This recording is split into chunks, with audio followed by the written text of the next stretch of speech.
Plus two commerce student, आज हम लोग अकाउंट्स में एक और इम्पोर्टेंट चीज सीखने जा रहे हैं, इंटरेस्ट ऑन कैपिटल, कि पूंजी पर ब्याज कैसे लगाया जाता है।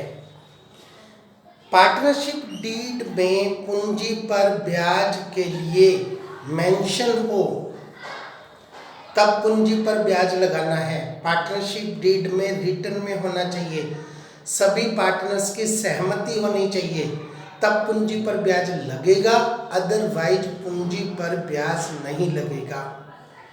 रेट ऑफ इंटरेस्ट क्वेश्चन में दी होनी कंपलसरी है। हमारे एक्ट के अनुसार पूंजी पर ब्याज के लिए कोई रेट ऑफ इंटरेस्ट पहले से नहीं है। जिस प्रकार से लोन पर है कि अगर किसी पार्टनर ने लोन दे रखा है उस पर ब्याज की रेट 6% है, अगर क्वेश्चन में नहीं दिया। इंटरेस्ट ऑन कैपिटल के लिए कोई रेट नहीं है। अब हमारे नियम अधिनियम 1932 के अनुसार इस बात को ध्यान में रखना है कि हमने किन केसेस में पूंजी पर ब्याज देना है, किन पे नहीं देना है, और देना है तो उसकी कैलकुलेशन कैसे करनी है। ये आपको सभी बड़े क्वेश्चन में इसकी बहुत ज़रूरत पड़ती है। ये देखो, हमने एक एग्जाम्पल लिया है, इस एग्जाम्पल में हर पॉइंट को आपको क्लियर करने की कोशिश की है। एक्स और वाई दो पार्टनर हैं, उनका प्रॉफिट शेयरिंग रेशियो 2:1 है, परंतु उनकी कैपिटल है 50,000 और 30,000, तो कैपिटल रेशियो हो गया हमारा 5:3। अब हमारा पहला केस है, हमारे पास प्रॉफिट है 9,000 और इंटरेस्ट ऑन कैपिटल के लिए हमारा जो डीड है वो पूरी तरह से साइलेंट है। इट मीन्स पूंजी पर ब्याज नहीं देना। तो 9,000 जो आपको प्रॉफिट दिया हुआ है उसे हम पार्टनर्स में प्रॉफिट शेयरिंग रेशियो में डिवाइड कर देंगे। 9,000 2x capital 2y capital, profit sharing ratio 2:1। This is the first case. Second case में आपको कहा रखा है कि पूंजी पर ब्याज देना है, परंतु क्वेश्चन में आपको दिया हुआ है loss. In the case of loss, बेशक आपको पार्टनरशिप डीड में कह रखा हो पूंजी पर ब्याज नहीं दिया जाएगा, तो हमारे पास लॉस है 6,000। इस 6,000 को भी हम प्रॉफिट शेयरिंग रेशियो 2:1 में डिवाइड कर देंगे, 4,000 और 2,000। इसके बाद हमारा क्वेश्चन में प्रॉफिट है 9,000 और पार्टनरशिप डीड कहता है कि पूंजी पर ब्याज देना है 6%। अब यहाँ पर हमारी मेन बात आती है कि हम इंटरेस्ट ऑन कैपिटल और प्रॉफिट की कंपैरिजन करेंगे। हमारा ब्याज कितना बैठता है और हमारा प्रॉफिट कितना दिया हुआ है। If profit is sufficient for interest on capital, अगर आपका ब्याज कम है प्रॉफिट ज़्यादा है, उसी स्थिति में पहले ब्याज दिया जाएगा, बचा हुआ प्रॉफिट पार्टनर्स में डिवाइड किया जाएगा। और यदि आपका ब्याज ज़्यादा बैठता है प्रॉफिट कम है तो हमारा वो प्रॉफिट बांटने का तरीका अलग होगा। तो यहाँ पर हमारा प्रॉफिट 9,000 है, पूंजी पर ब्याज हमने लगाया x और y का 6% की दर से 3,000 और 1,800 रुपये है, ये बैठ रहा है 4,800।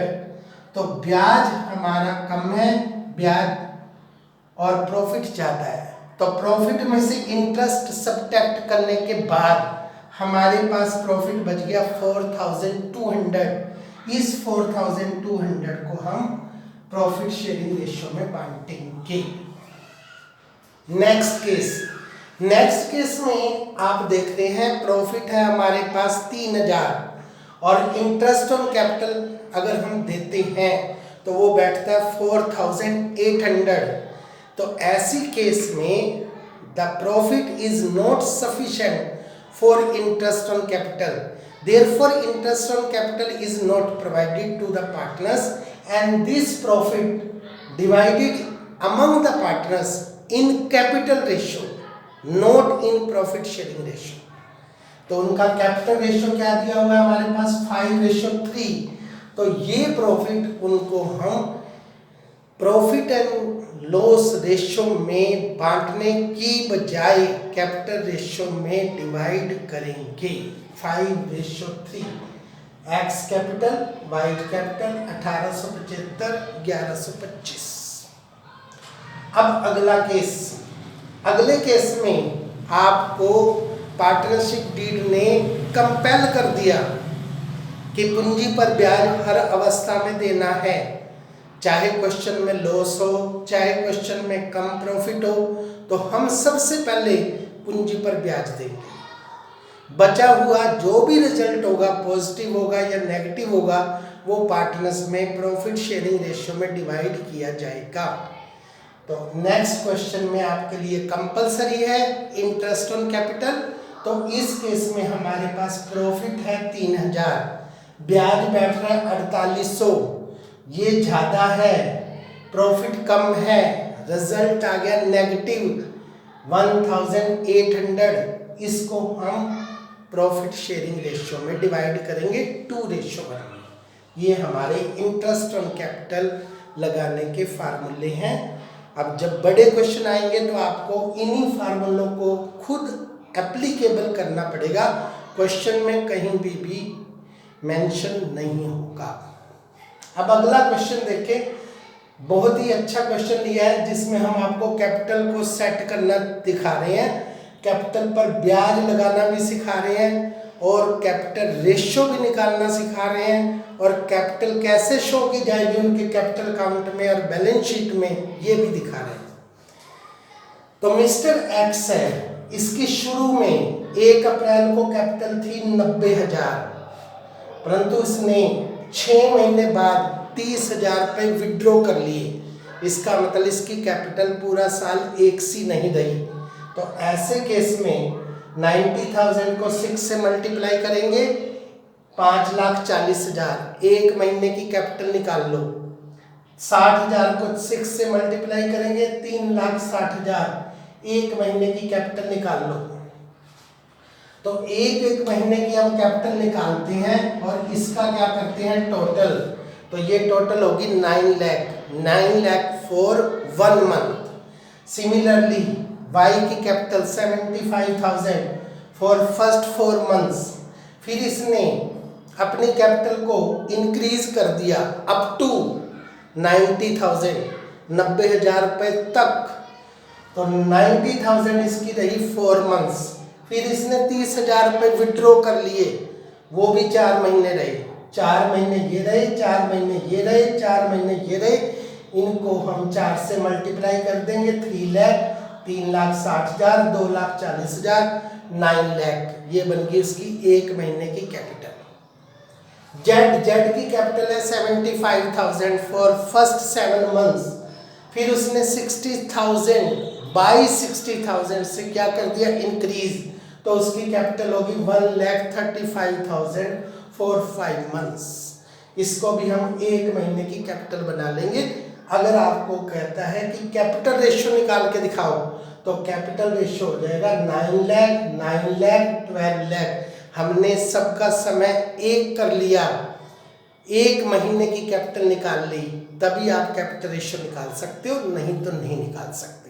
तो कैपिटल रेशियो निकालने का हमारा फार्मूला ये होगा।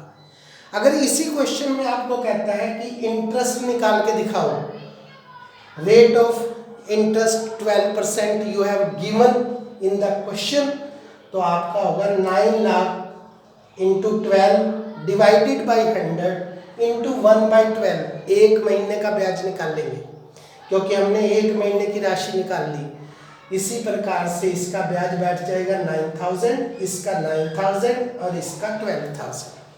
अब आपसे कोई ये पूछे कि उनकी कैपिटल बैलेंस शीट में कितनी दिखाई जाएगी, तो लास्ट में एक्स की कैपिटल कितनी रह गई थी 60,000, तो 60,000 दिखाई जाएगी। वाई की कैपिटल कितनी दिखाई जाएगी, वाई की कैपिटल भी कितनी दिखाई जाएगी 60,000 दिखाई जाएगी, और जेड की कैपिटल दिखाई जाएगी 1,35,000 जो लास्ट में होती है। तो ये क्वेश्चन आपका हर तरह से इंटरेस्ट ऑन कैपिटल निकालने में, रेशो देखने में और उसकी एक महीने की कैपिटल निकालने में सबसे बढ़िया क्वेश्चन है। अब बहुत सारे बच्चों के दिमाग में ये क्वेश्चन रहता है कि सर 90,000 6 मंथ्स के लिए है, तो एक महीने की कैपिटल के लिए आपने इसे मल्टीप्लाई क्यों किया। हमारे अनुसार तो डिवाइड होना चाहिए कि 6 महीने के लिए कैपिटल इतनी, एक महीने की तो हम तो डिवाइड करते थे आज तक, आपने इसको मल्टीप्लाई कर दिया। अकाउंट्स में बेटा ध्यान से सुनो, जो प्रॉफिट आप 6 महीने में 90,000 रुपये लगाकर कमाना चाहते हो, वही प्रॉफिट आप एक महीने में कमाना चाहते हो, तो आपको 5,40,000 रुपये इन्वेस्ट करने पड़ेंगे। 90,000 इंटू 6, इसलिए जितने महीने की राशि होती है उसको एक महीने की राशि निकालने के लिए मल्टीप्लाई करना पड़ता है, ना कि डिवाइड। इस कंसेप्ट को अपने दिमाग में बिठाएंगे। और एक बच्चों के दिमाग में एक और बड़ी बात रहती है कि सर उसी का तो प्रॉफिट है, उसी का इंटरेस्ट ऑन कैपिटल है, तो हम इंटरेस्ट ऑन कैपिटल क्यों लगाते हैं। ये अक्सर हम बीकॉम कर लेते हैं, सीए कर लेते हैं, तब तक हमारे दिमाग में क्वेश्चन रहता है। तो शुरू से एक कंसेप्ट हम आपको सिखाते हैं कि बिजनेस और बिजनेसमैन को अलग अलग व्यक्ति मानना चाहिए। अगर कोई पार्टनरशिप फर्म है, अगर कोई सोल ट्रेडर है, वो अपना एक्यूरेट प्रॉफिट निकालना चाहता है तो इंटरेस्ट ऑन कैपिटल मस्ट है। तो सबसे पहले अपने प्रॉफिट में से पूंजी पर ब्याज निकालो। ब्याज निकालने के बाद देखो कि हमारे बिजनेस ने हमें कुछ दिया तो हम आगे बिजनेस करेंगे, नहीं दिया तो हम नहीं करेंगे। अब कई बार हम बिजनेसमैन से बात करते हैं, हाँ भाई तुम्हारा बिजनेस कैसा चल रहा है, तो वो कहते हैं नहीं भाई पिटा पड़ा है, पूंजी पर ब्याज भी पूरा नहीं हो रहा। इसका मतलब साफ है कि अगर वो पैसा वो बिजनेस में लगाने की बजाय अगर उस पैसे को इन्वेस्ट कर देते हैं किसी भी बैंक में, तो इतना तो उनको इंटरेस्ट मिल जाएगा, तो फिर उन्हें बिजनेस करने की ज़रूरत क्या है। इसलिए सबसे पहले पूंजी पर ब्याज लगाएंगे और फिर हम देखेंगे कि हमारा एक्चुअल प्रॉफिट कितना होगा। इसी प्रकार अगर बिजनेसमैन घर के लिए पैसे निकालता है तो बिजनेसमैन से ब्याज लेता है, उसे हम इंटरेस्ट ऑन ड्रॉइंग कहते हैं। वो बिजनेस के लिए इनकम होती है, इंटरेस्ट ऑन कैपिटल बिजनेस के लिए एक्सपेंस है। That's all.